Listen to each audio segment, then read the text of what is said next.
Leetcode easy problem 3591. Check if any element has prime frequency.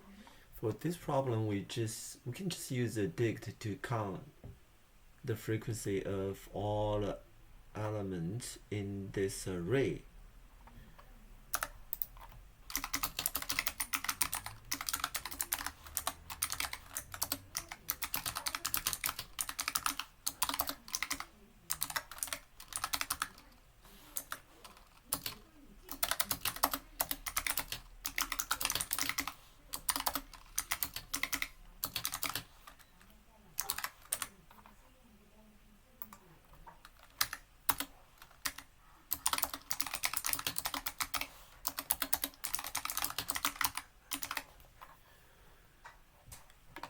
Since this is an easy problem, and we know that the max number of a element in this array will be less than 100, we can just easily list all the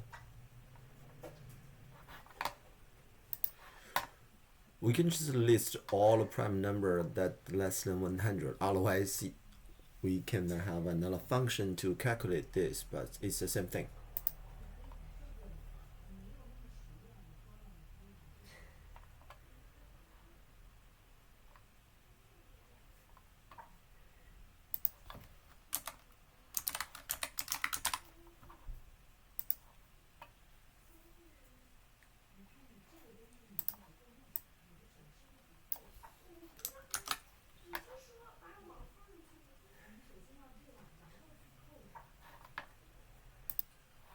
Looks we missed one prime number.